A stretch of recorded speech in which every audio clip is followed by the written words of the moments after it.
Coach বিভ্রান্তি ইস্টবেঙ্গলে। তো এই মুহূর্তে কিঞ্চিৎ কোচ নিয়ে বিভ্রান্তি দেখা যাচ্ছে ইস্টবেঙ্গলের যে পুরুষদের ফুটবল টিমটা রয়েছে। তো আমরা প্রাথমিকভাবে কিছুদিন পূর্বে যখন ইমামি কথাবার্তা বলছিল মিডিয়ার সাথে, এটা পরিষ্কার ছিল যে ইমামি রাখতে চায় না কোচ অস্কারকে। তো পরবর্তীকালে এটা আমরা জানতে পারলাম যে ইমামি হয়তো থাকবে, কিন্তু প্রাইম ইনভেস্টর হিসেবে নয়। সে হয় কো ইনভেস্টর হিসেবে থাকবে বা হয়তো কোনো একটা মেজর একটা স্পন্সর হিসেবে থাকবে।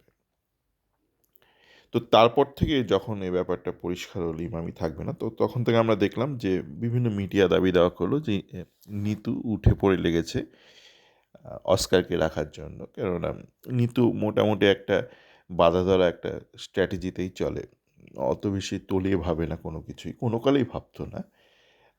সুতরাং এই বয়সে এসে যে নতুন করে ভাববে সে সম্ভাবনা খুবই কম।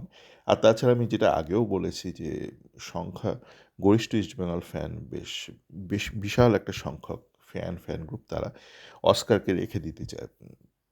তারাও যে খুব বেশি ভাবে তাও নয়, মিতু টাইপই সবাই।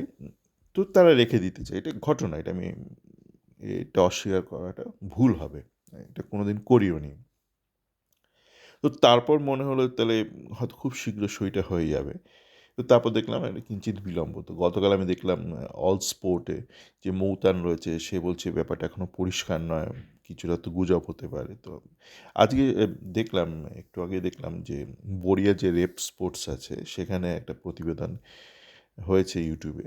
সেখানে বলা হয়েছে যে অস্কার বা বিনোর সাথে এখনও চুক্তিতে সই হচ্ছে না, তার কারণ ওই চুক্তির পর যে একটা প্রেস রিলিজ আসে পিডিএফ, সেখানে এটা ওটা লেখা থাকে, ব্যাপারটা তা নয়। আম, খুবই আশ্চর্য হওয়ার কিছু না, কেননা ভারতের মিডিয়াতে যারা কাজকর্ম করছে তারা বেশিরভাগই চ্যাংড়া ছেলেপিলে, খুব বেশি জগৎ সম্পর্কে ধ্যান ধারণা নেই। ঠিক আছে, যেরকম শ্রোতা তেমনই বক্তা সকলে। তো সেই জন্য মনে হলো একটু আলাদা করে বলা দরকার। দেখুন, ব্যাপারটা হচ্ছে যে এখানে একটা সমস্যা যেটা হয়তো দেখা দিয়েছে সেটা হচ্ছে স্টেক হোল্ডারকে।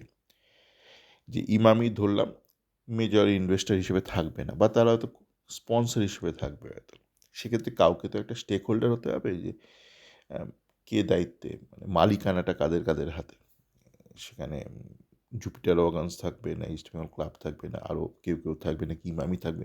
তো এই মালিকানাটা খুব জরুরি নির্ধারণ করাটা, যে কারা কারা মালিক, কেন তার হচ্ছে stakeholder. At the end of the day মন্দ কিছু হলে স্পন্সরের ঘাড়ে দোষটা পড়ে না, মালিকের ঘাড়ে দোষটা পড়ে। তো ক্লাব তো রয়েছে মালিক, কো মালিক, আর কে কে রয়েছে, কোন কোন ইনভেস্টার রয়েছে।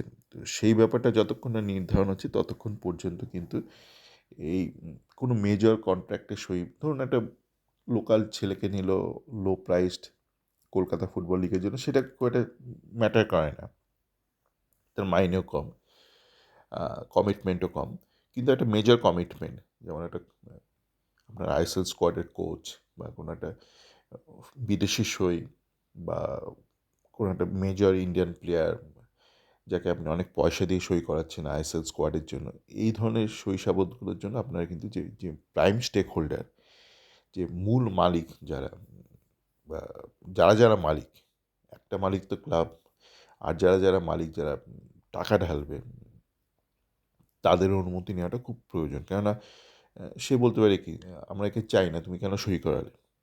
এটা হয়, এটা আমরা দেখেছিলাম প্রথম মরশুমে যখন আইএসএলে ঢুকলো ইস্টবেঙ্গলে, শ্রী সিমেন্ট এলো, একটু দেরি করে এলো, তখন হয়েছিল এই ঘটনাটা। ক্লাব কর্তারা আগে থেকে কাউকে কাউকে সই করে নিয়েছিল। তো শ্রী সিমেন্ট যখন দায়িত্ব এলো, তো ভিন্ন মত তারা পোষণ পোষণ করলো কিছু কিছু ব্যাপারে, সেটা খুবই স্বাভাবিক। তো সেই জন্য শৈশাবোধ হচ্ছে না। তো সেই নিয়ে খুব বেশি চিন্তা করার কারণ নেই যারা মনে প্রাণে অস্কার আর বিনোকে চাইছেন। এখন বিনোর ব্যাপারটা বলছেন, কিন্তু অস্কারের ব্যাপারটা, অস্কার এমন একটা ভাব করেছিল যে ওকে অনেকেই চাইছে, দুনিয়ার তাবর তাবর ক্লাব, সাউথ ইস্ট এশিয়ার বড় বড় ক্লাব ওকে চাইছে। মে এন্ডের মধ্যে চুক্তিতে সই না করলে ও এদিক ওদিক চলে যাবে না, সেরকম কিছুই নয়। এখন আমরা বুঝতে পেরেছি, যেটা আশ্চর্য হওয়ার কিছু নয়, যে পৃথিবীর কোনো ক্লাবই অস্কারকে চাইছে না। তো আপনারা দেখবেন যে ঢাকি বসে থাকে, দেখবেন ওই দুর্গাপুজোর সময়। এখন তো পরিবর্তিত পরিস্থিতি, এখন আর তো বসবে না। তো চিরকাল ছোটবেলা থেকে দেখে এসেছি শিয়ালদা স্টেশনের বাইরে ঢাকিরা বসে থাকতো। তো অনেক সময় ষষ্ঠী হয়ে যেত, সপ্তমী হয়ে যেত, অনেক ঢাকি বসে থাকতো। ও অষ্টমী, নবমী আস্তে, আস্তে তারা গ্রামে চলে যেত যারা বায়না পেত না। তো অস্কার এখন বসে থাকবে, মানে অস্কারকে কেউ নেবে না, পৃথিবীর কোনো ক্লাবই ওকে নেবে না কোচিংয়ের জন্য। তো হাঁ করে বসে থাকবে। তো এই বিলম্বের জন্য মনে হয় না খুব একটা ডিলে হবে।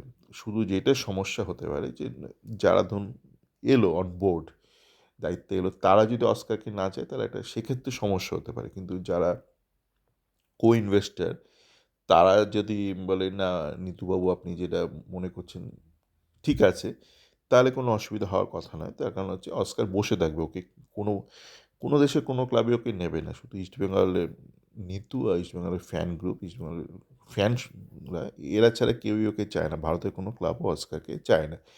সুতরাং শুধু এই একটাই কাঁটা, যেটা হচ্ছে যে যারা, যারা ইনভেস্টর হবে বা যে ইনভেস্টর হবে তাদের যদি আপত্তি থাকে তাহলে একটা প্রবলেম হতে পারে। নচেত আপত্তি হওয়ার কথা নয়। কেননা এই যে বললাম নিতু অত মাথা খাটায় না। ও কিছু একটা বাঁধা ধরা কিছু একটা ভাবে ইস্টবেঙ্গল একটা পেয়ে গেল একবার একটা আইএসএল, তো ও সেই ফর্মুলা মেনে চলে। খুব বেশি সূক্ষ্ম বুদ্ধি নেই ওর এইসব বিষয়, ফুটবলের বিষয়ে। আর ফ্যান ক্লাব মানে ফ্যান ক্লাব বা সংখ্যাগরিষ্ঠ ফ্যান তারাও খুব একটা মাথা খাটায় না। তো এইগুলো কোনো সমস্যা নয়। শুধু হচ্ছে নতুন ইনভেস্টর যে আসবে বা যারা টাকা ঢালবে তাদের আপত্তি হলো একটা প্রবলেম। আর অ্যাভেলেবিলিটিটা কোনো প্রবলেম না। অস্কারকে কেউ নেবে না। সকলে ভালো থাকবেন। বিশ্বকাপ দেখুন।